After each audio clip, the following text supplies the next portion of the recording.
Further tax के वाले से जो टैक्स कोर्ट है और हाई कोर्ट है उसका एक डिसीजन आया है कि आप फर्दर टैक्स पे नहीं करना। ये रिलीफ किन लोगों के लिए अवेलेबल है और कितना रिलीफ अवेलेबल है, आज के इस लेक्चर में इस कॉन्सेप्ट को स्टडी करते हैं। आप देखें प्रैक्टिकल लर्निंग हाउस में हूं फ़हीम महबूब। वापस आते हैं टॉपिक के ऊपर। तो ये डॉक्यूमेंट है ट्रिब्यूनल का, अगर आपको चाहिए तो मुझे बता भी दीजिए, आपको मिल जाएगा। इसी तरीके से लाहौर हाई कोर्ट का इसी के ऊपर डिसीजन आया है। ये क्या है, ये बेसिकली फार्मास्यूटिकल प्रोडक्ट्स के हवाले से है कि फार्मास्यूटिकल प्रोडक्ट जो अब आप सेल करते हैं आगे डिस्ट्रीब्यूटर और होलसेलर को या आगे आप रिटेलर को बेचते हैं, तो अब आपने फर्दर टैक्स चार्ज नहीं करना। इसमें क्या लॉजिक यूज हुआ है, क्यों नहीं करना, सारे कॉन्सेप्ट को स्टडी करने से पहले हम थोड़ा सा समझ लेते हैं कि सबसे पहले फार्मास्यूटिकल जो प्रोडक्ट थी वो एग्जम्प्ट थी, फिर 6 माह के लिए ये जनवरी 23 से तकरीबन अप्रैल या मई तक ये टैक्सीबल रही, यानी कि स्टैंडर्ड रेट इस पे आ गया। फिर ये हुआ कि फाइनेंस एक्ट में चेंजिंग आई और इसको फाइनल टैक्स में ला दिया गया, मतलब सेल करते हुए जो मैन्युफैक्चरर है 1% टैक्स चार्ज करेगा। हम अज्यूम करते हैं कि मिस्टर ए जो है वो मैन्युफैक्चरर है, मिस्टर बी डिस्ट्रीब्यूटर हो सकता है, होलसेलर हो सकता है, रिटेलर हो सकता है। मिस्टर ए ने जब मिस्टर बी को चीज सेल की तो इसने 100 रुपए की चीज थी, उस पर 1% जो है वो टैक्स चार्ज किया, फाइनल टैक्स था, और 101 की ग्रॉस इनवाइस होती है। हम और यहाँ पे हम ये भी अज्यूम कर लेते हैं कि अगर फॉर एग्जांपल एक पार्टी है, मिस्टर सी है, मिस्टर सी भी डिस्ट्रीब्यूटर हो सकता है, होलसेलर हो सकता है, रिटेलर हो सकता है।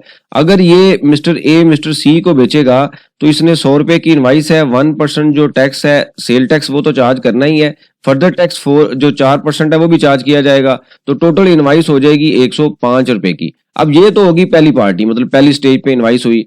अब आगे लॉ ये कहता है कि जो फाइनल टैक्स है उसमें यह है कि आगे सप्लाई चेन में जो डिस्ट्रीब्यूटर है, होलसेलर है या रिटेलर है, ये जब आगे बेचेंगे एंड कंज्यूमर को, तो जो प्रोडक्ट है वो आगे एग्जम्प्ट सेल होगी, मतलब आगे ना तो 1% टैक्स चार्ज होगा और कोई भी टैक्स चार्ज नहीं होगा, मतलब उसकी सारी की सारी सप्लाई चेन क्या हो गई है, एग्जम्प्ट हो गई है।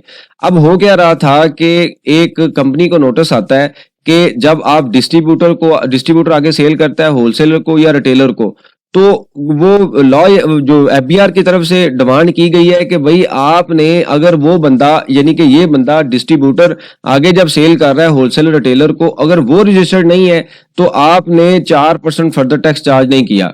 अब इस बेसिस पे जो है वो उनको नोटिस आ जाता है और ऑर्डर पास हो जाता है और चलते चलते ये चला जाता है टैक्स कोर्ट में, और वहां पे यही कहा जाता है कि जब प्रोडक्ट ही एग्जम्प्ट है, यानी कि सप्लाई चेन में जो मैन्युफैक्चरर है उसने फाइनल टैक्स पे कर दिया है और उसके बाद जितनी भी सप्लाई चेन है सारी एग्जम्प्ट है, तो जब प्रोडक्ट ही एग्जम्प्ट है तो बाय नेचर उस पर जो फर्दर टैक्स है वो चार्ज नहीं हो सकता।